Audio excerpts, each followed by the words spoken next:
Good evening, everyone. Welcome to Newsmakers.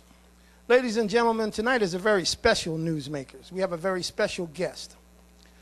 A lady who has distinguished herself among her peers and certainly distinguished herself among the mayors and leaders of this nation and in this country. Ladies and gentlemen, it's my pleasure to introduce to you right now my moderator, the man who makes this happen, the political editor of the Atlanta Voice, the executive editor and editor-in-chief of the Newsmakers General, Mr. Maynard Eaton. Thank you, thank you. This is, we've been doing this for 2 years now, and believe me, the number one person we wanted is the mayor of Atlanta. You talk about one of the special elected officials of all time. You talk about somebody who's distinguished herself as not only the sewer mayor, but also the one, I promise you I'll make you proud. If there's anybody in elected office who's made a citizen proud, it's our mayor, Mayor Shirley Franklin.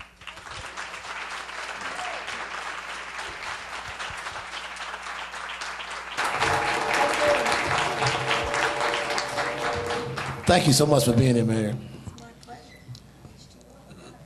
Yeah, let's talk about water and sewer. So we start. This has been a lady of your elegance and style to be known as the sewer mayor. That's the best mayor in America, but you call yourself the sewer mayor.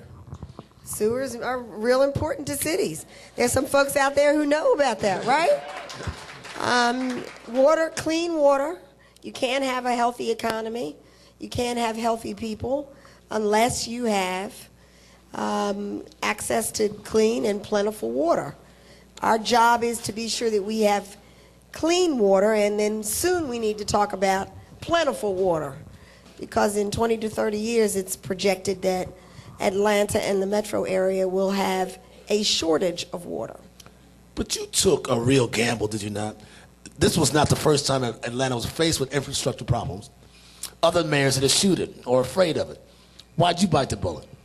Well, that's a good PR story, but the truth of the matter is, by the time I came into office, Mayor Campbell and the City Council had approved water consent decrees with the federal government. They were paying for the consent decrees, right? They were paying fines, but they signed consent decrees. It's like a contract with the federal government, and said, we will do these things in this time frame, in this order.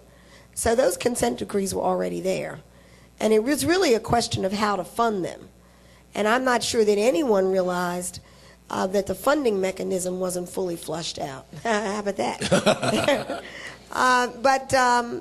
So my job was to review the plans to see if we could make improvements, and indeed we did make some, but relatively minor improvements, and to find out how to fund the water and sewer improvements. So I'm proud to be the sewer mayor, and I think when history is written, that's exactly what I'll be known for.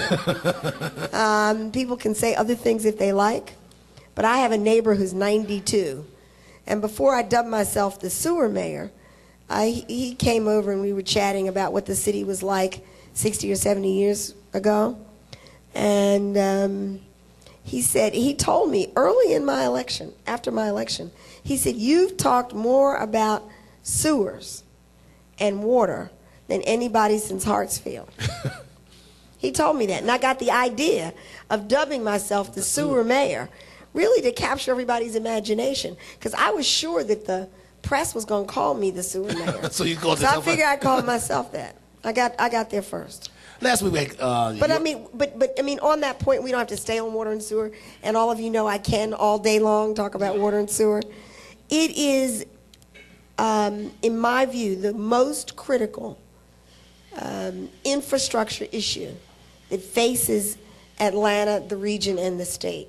And one way or another, we have to find ways to not just have clean water, not just have accessible water, but find new water sources if Georgia is going to continue to grow, if Atlanta and the metro area are going to continue to grow. But infrastructure is also a major issue for most cities, especially cities run by black mayors, like in this state. Georgia Conference with Black Mayors this month, they'll be talking about infrastructure. Is that a major problem for many cities? Oh, absolutely. I mean, it's a problem from the far northeast all the way going down to Florida, all across the country. There are different issues. In some cases, it's aging infrastructure. In some cases, like new communities, it's expansion of infrastructure because the community has outgrown the infrastructure, whether it's transportation infrastructure, whether it's park infrastructure, whether it's water and sewer infrastructure, whether it's roads, whether it's solid waste infrastructure. How do you manage your solid waste 20 years from now? But it's not sexy. It doesn't seem exciting. Does it really matter to John Q. Public? I mean, does it resonate with the electorate? Well, the truth of the matter is, after 2 years of talking about it, people talk to me about water and sewer all the time. And I would say there was an interesting, the last presidential election, one of the candidates, Howard Dean, came to Atlanta. And he went to a very prominent African American's home for a event during the primaries. And the story is told, though I was not there, that he talked about all the things he was going to do relative to infrastructure. And someone from the back yelled, "Water and sewer, water and sewer." I was State Senator Leroy Johnson's house. I was there. Howard Dean has since told me no place else in America did anybody ever ask him about water and sewer. So our campaign was successful. And we have an educated public on that subject. Nice transition. Howard Dean, the last presidential election hopeful. This year, where are you? Are you an Obama fan? Are you? Oh, I'm definitely an Obama fan. Where's the mayor of Atlanta going? I'm definitely an Obama fan. But I'm also a Hillary Clinton fan. I was going to say, yeah. I'm also a Hillary Clinton fan. And I've listened to several of these presentations. At the last DNC meeting in Washington, I had a chance to hear a half a dozen presidential candidates. There's no question that Senator Obama was electrifying. There's no question about that. But there's also no question that there are a lot of women of color and others who are very interested in the advancement of women in presidential politics. So I think we're going to have to wait to see how this comes out. Come on, you can reveal a little more than that. You have Hillary Clinton's not said, please, Shirley. No. Nobody's asked for your support. I wouldn't go that far. I talk to everybody. I talk to all of them. So where are you, man? They want you to make some commitment at some point. Oh, I'm not planning to do that. You're not going to commit to any... I learned an important lesson in the last presidential election. You're doing John Lewis, son. No, not John Lewis. Well, I don't know. John Lewis is not a bad person to model. I'm saying he's swinging back and forth. No, I'm not swinging anywhere now. I'm sitting still. I'm not running for president. You know what I'm saying? I'm sitting still. I got plenty to do right here in Atlanta. But, sometimes in politics, once you commit, people stop listening to you. Oh. Sometimes once you commit, folks say, oh, I got that one. And then it's really hard to go back on the commitment, right? So they kind of do have you in a box. Whereas if you're not committed, you're not quite in a box. Maybe they'll keep asking your opinion. It's just another way to look at it. It's a woman's point of view. Yeah. And obviously, I don't get point of view, right? Something you learn growing up as a young woman. Maybe, just maybe, you keep everybody waiting a while. Wondering. Did I throw you off? Yeah. That kind of got me. Given the dynamics of this race, can you crystal ball this? How do you see it perhaps shaping out? Oh, I think people say Obama can, at the very least, be vice presidential candidate. Oh, I don't know about that. I think he's smart, he's articulate, he's hardworking, and he's obviously bold. I mean, how many freshman senators would step out there and say, okay, it's my turn? Most of the time, people get in a prestigious group like the U.S. Senate, and they fall in line with these are the rules and these are the traditions. So he obviously is very bold, and along with being smart and being hardworking, no telling where you can go with those qualities. What about you? Where you go with all your qualities? I mean, you have 14 months into your second term. What's next for Shirley? I'm going to try to get my part of the sewers done. You know, the water and sewer projects will go on beyond my term in 2009. And as a matter of fact, I had a young woman about 17 ask me the other day when we were going to finish tearing up the streets. Yes, that's right. You know, and I said, well, how old are you? When do you go to college? She told me, I said, well, when do you graduate? I said, 2 years after that. We've got a long way to go on water and sewer. So we have to stay focused on the things that we've promised we would do. And they include things like stay on track with water and sewer improvements. We say that our work is dirty work, and that we've got to continue to do that and do it well. We have to continue with the airport expansion. We need to build an international terminal. We need to build the consolidated rental car facility. We need to stay on track in moving the city to financial stability. That's harder and harder to do because the cost of government increases faster than the revenue increases, just naturally. So we need to do that. Our crime rate is down, but it's not as low as we'd have it be. My proposal was that it would drop 50%, and in some categories we're down 20, in some categories we're down 10, but we clearly want to get violent crime down substantially, so we have to do that. We said we would eliminate chronic homelessness as we know it, and we're on track and we're working hard. Has that been one of your biggest accomplishments besides the sewers? I mean, homelessness has been an issue you've kind of... It's not an accomplishment yet. We're just struggling every day. The gateway opened, but the gateway has to be a first-class operation that really addresses the needs of the homeless, and they have many different needs. So we are struggling to do the better and better at that. So that's another. Affordable workforce housing. That's a misnomer. That doesn't happen. Oh, yeah, we're about to do it. You didn't hear? Yeah, I heard about that little check you got. But... A little check. All right. No, the point is, people like the editor, the publisher of Atlanta Voice, Janice Ware, who's in the House, who said, man, it's a misnomer that the affordable housing at some of these projects, you're people paying 2/3 of their income to pay for No. We said affordable. We just got authorization from the council at our encouragement to issue $75 million in bonds backed by the city to write down the cost of housing so people can afford to live in it. So it's a little bit different than what you are accustomed to. Okay. And this is a full-scale rework of everything we've ever done before. First time city's ever put any money into this. So we're recognizing that an average house that's newly built in Atlanta costs $244,000, and that a teacher and a police officer married to each other or significant others will not make enough money in order to buy that house.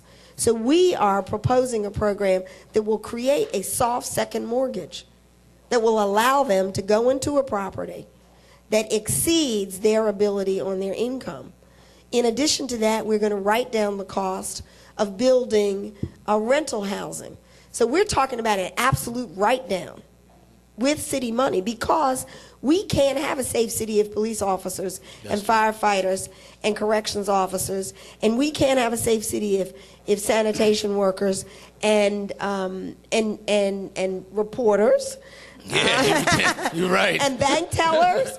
If people from all economic strata can't live in the city, that won't work long term. But Mayor, isn't that the case though? I mean, you look at the public housing projects; those tenants have been pushed out there in Clayton County and Cobb County. Up and coming young white folks are moving downtown. I mean, there seems to be, and Kasim said it last week, seems to be a wholesale change in the dynamics of Atlanta's population. Is there a point where black folks cannot afford to be in the city? Well, poor people can't afford to live in the city now, which is why we have a program. Okay. That's why we did homeless opportunity bonds, $22 million.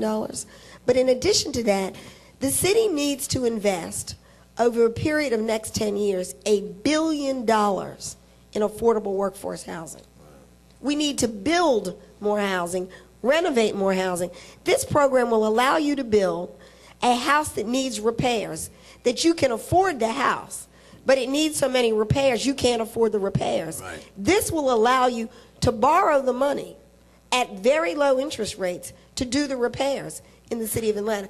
This is going to be, in many ways, this is one of the most important initiatives we've ever undertaken, because we are putting a stake in the ground and saying that this will be a city where working people can afford to live. Now, some people will still choose to drive 30 miles, but you will have the alternative.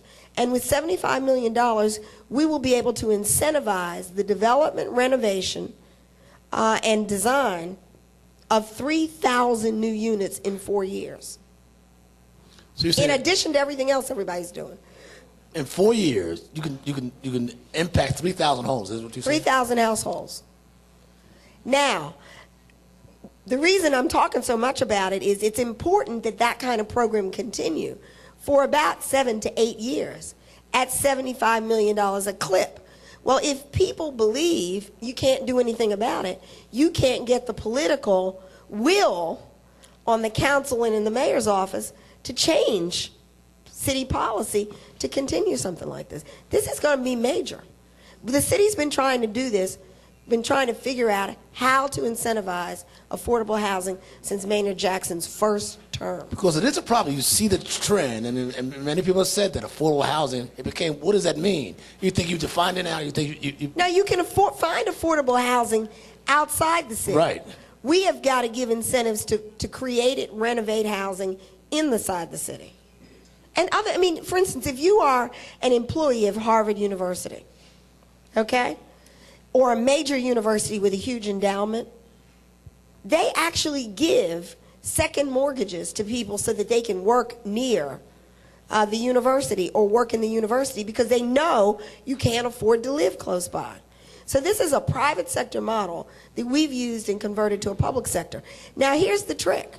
The reason you don't know about it is we didn't have a referendum. Because the law allows the Atlanta Housing Authority to do this under existing law. Did you know that? No. And neither did we. It took us 3 years of research to find a mechanism to do this. 3 years. And I didn't do the research. I was glad to hear about it. So the Atlanta Housing Authority is doing something progressive now as opposed to just running folks out of town. Well, you've lived here long enough, then I've lived here long enough. I don't think any one of us went into East Lake Meadows. So you can talk about how wonderful it was and romanticize it. But when I was chief administrative officer of the city. Little Vietnam? Yes. And a few other places like that. Do you remember when the post office, U.S. Post Office, stopped delivering mail in bank headquarters? I do. And to think that we are going to create these enclaves of poverty and we're going to just say it's okay to create these ghettos where only Is it poor okay people, to run folks out of town? No, it isn't, which is why we are countering with an investment in affordable housing so people can stay in town. But it's not okay to say Little Vietnam was all right. That's romantic. That wasn't real. You know you didn't go down there. I know I didn't go. This is true, and you've worked over there. Exactly. And I grew up in a big city that wasn't easy to navigate. You didn't answer the question about where do you go next? What's next for Mayor Franklin? There has to be some political life left in you. I hope so. I'll plan to vote. Oh, come on. I plan to campaign. I plan to campaign for candidates and on issues, but I'm not planning to seek electoral position again. Is the code word planning or the code word saying you're not going to? No, the word is planning. I'm not planning to do that. Circumstances could change, but I don't have any plans to do that. And the last there were two people who really leaned on me to run for mayor. And there's only one of them left, and I've told him he doesn't have the same weight as two. Maynard Jackson and Andy Young said, now you know you can do this. You know you should do it. You know so-and-so and so-and-so and so-and-so. I said, okay, Andy, it's just you left now. I don't know if you... You got to wait. You don't know if you can do this by yourself again. Speaking of leaning on somebody to run for mayor, I'm told it's been suggested you're leaning on your former campaign manager, Senator Kasim Reed, to run for mayor. true or not? Well, Kasim loves politics. He ran right out of college. I met him on my doorstep. He was going door to door in the House district. And he came. I realized then I was a super voter. He knocked on my door. He told me what he was interested in, what he had done. So I think he has a passion for public office. Right. And certainly serving as mayor is a great office to serve in because you have the advantages of public policy development as well as the execution. So while you can go to Congress and the U.S. Senate and debate issues and set national policy, you really get to, at the local level, you really get to see the fruits of your work firsthand. So for my money, it's retail politics versus wholesale politics. For your money, can he win? I don't know. I'm not too good at reading polls. I mean, he's certainly smart and he's intelligent. He's educated. He's been willing to commit himself to politics. But I think there's going to be a lot of competition. I mean, I could name probably 7 or 8 candidates. Go ahead. All right. Please. I do this often. Yeah. I think you have 4 or 5 on the city council. You obviously have the council president. You've got 2 or 3 who are citywide council members. Willis, Mitchell, and Norwood, who are interested.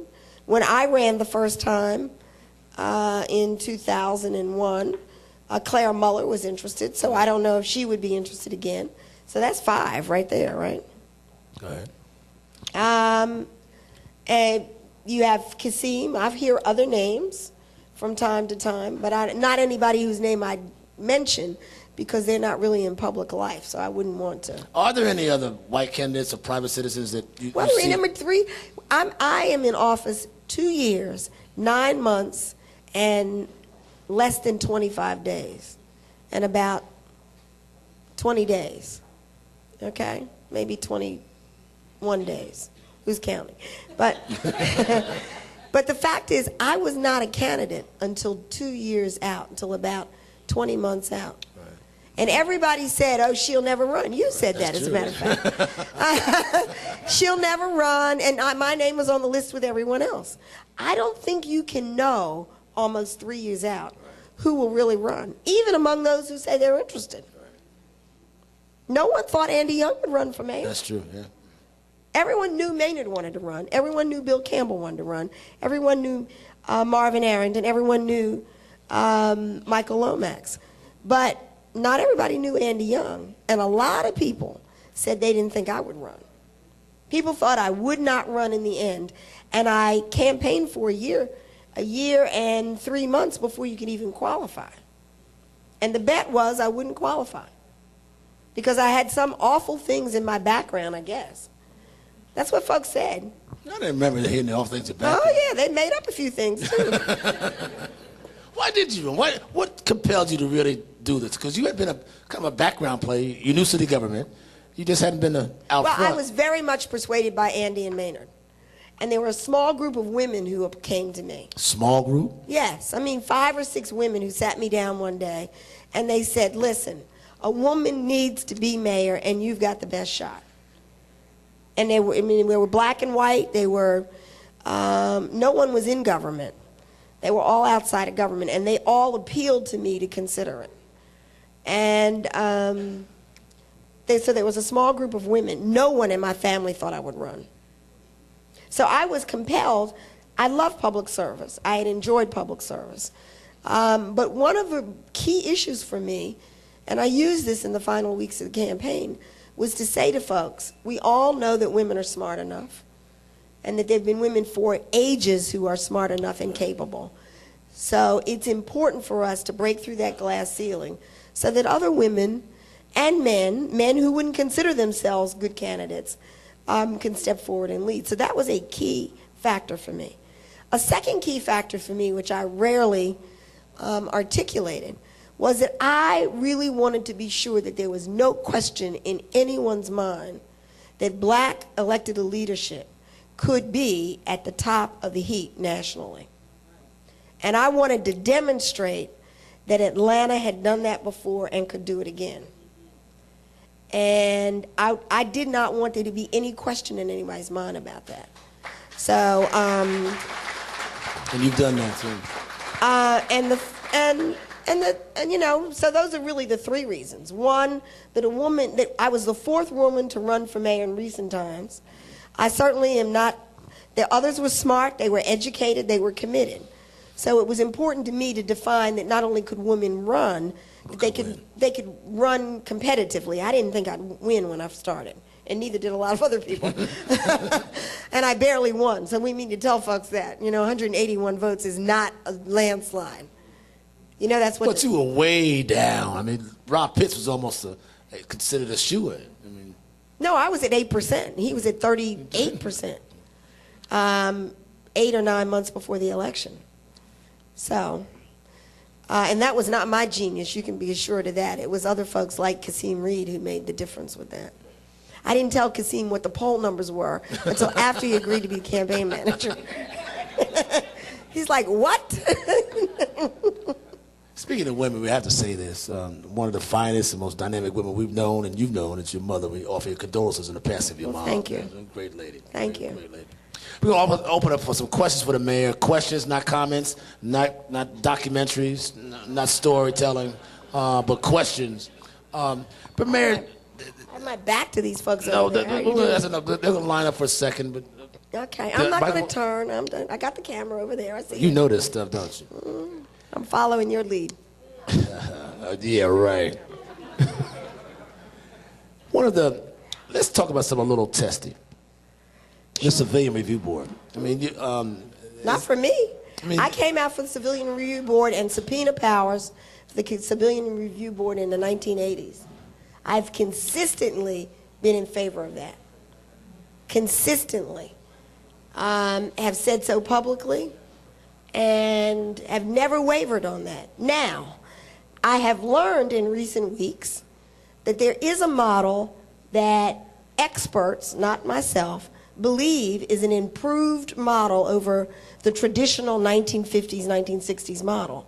And it's operational in Columbus, Ohio. It's operational in Los Angeles. And experts are telling us that that is a better model, which is a human rights model that includes all the powers of a civilian or citizen's review.